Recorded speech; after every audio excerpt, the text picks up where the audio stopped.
Okay, so Darenika, her vision is to go to culinary school, right? But right now she don't really know anything about culinary school. All she knows, she cook a little bit, um, but she don't really have the information that she needs right now to get in culinary school. So there's a few different things we can do, right? First thing, so she can set a goal. This concept here is called GPS. This is my personal concept that I've come up with. It's called GPS: goal, position, and posture, and then your strategy, right? And basically, the GPS is a navigation. It helps direct you to a location that you're trying to get to, right? A particular destination, right? That destination would be your goal. All right. Now, I asked Darenika a couple questions specifically to understand what's her position in attaining her goal. Right now, she don't really know anything about culinary school. All she knows is she want to get there. That's her vision. Her overall vision is to go to culinary school. Right now, uh, the next part of the next part of the concept is her strategy. Anything across the board, whether it's school, whether it's personal goals you want to accomplish, whether it's professional business goals you want to accomplish. First step, you have to be honest with yourself.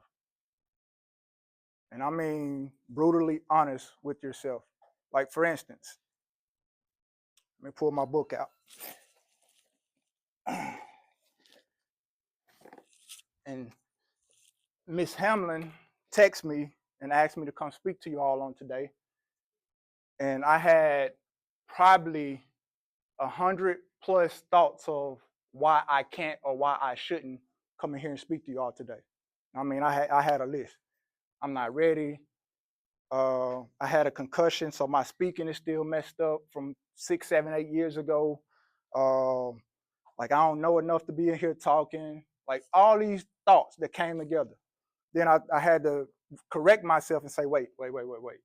This is the vision that I had years ago. It's finally an opportunity for me to go ahead and come in here and start speaking. So I ain't really know anything about public speaking. So this book was purchased probably 7 years ago. It's been sitting on my bookshelf, right?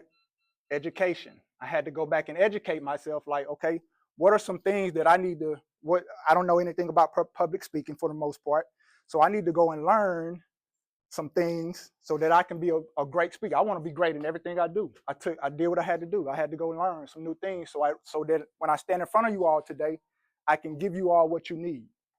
All right. So education.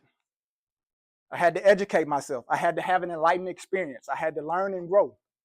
All right. Labor. I had to put in the work. This is not a small book.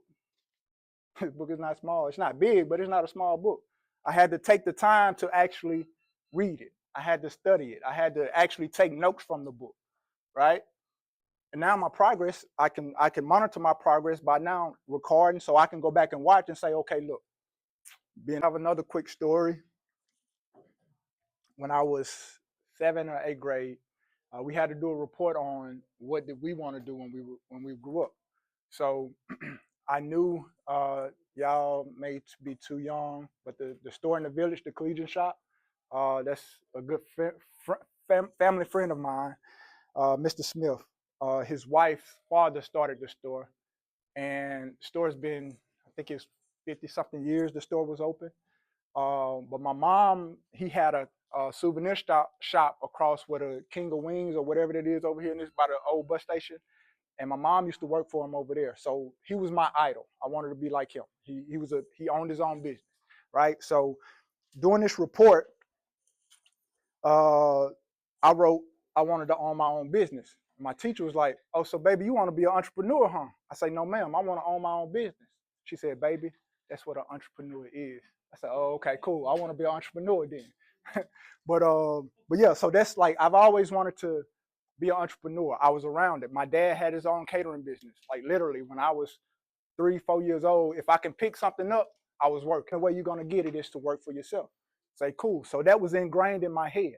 So even when I came to school and I'm working all these jobs, because that was ingrained in me, that's a part of my DNA, I'm working like, bro, that's not what I'm supposed to be doing. But I made some mistakes. So I like, okay, I gotta work and make this money, but I know I should be over here owning something. I should be running this company. So that stuck with me, and over time, I had to go back and learn Seven my dad catering. But my first official job was at Sonic. Got my second job, two full-time jobs at the Ruston Civic Center. So I was working 2 jobs.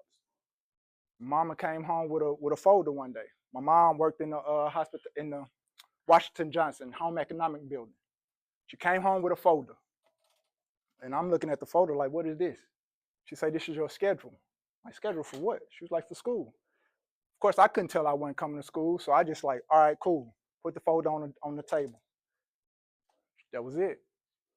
I don't like this right now. They have freshman welcome week. They actually have planned events. And when I was in school, they didn't have anything planned. We were just on the yard, just chilling. Now, me and this guy, a couple other my friends, we on the yard, and these beautiful women start walking through, start having conversations, and one of them asked me, "Oh, what's your major?" Major, I can't tell this woman I'm not in school. So what I did, went home that night, got that folder, looked in that folder, remembered my whole schedule, and then next day I seen that same young lady. We had a conversation, and then next week I was like, "Dang, I got to go to class now." So that's how I ended up in school. And I'm still like I say, I like to learn and grow, right? And I'm at a point where I believe that I can become anything that I want to be, right? I'm talking about anything. So an affirmation that I use basically comes out the Bible. I am that I am, but I added another part to it. And all that I am is all that I will ever need to be. That encompasses everything. So if I wake up one morning and I want to be a speaker, cool, I am a speaker, right? If I wake up one morning and I want to be a chef, I am a chef, right? I want to be a gamer or an actor, I am an actor. But they're just as well as I state those affirmations, they have to be true within me though. You can't just state an affirmation and then like don't put the work into it and don't believe it yourself. Like that's part of your identity. Like you can come to class every day and sit here, take notes and do this stuff. But when it comes down to take the test, if you don't believe that you're an A student, you're not going to get that A. I have a frat brother, a little brother, a good friend of mine, Christopher Dupree. This is his brand right here. It's called Louis Bear. I don't know if y'all caught the 403 Main Street. Nothing in life is gonna, if you want to be great, nothing in life is gonna come easy. Like absolutely nothing.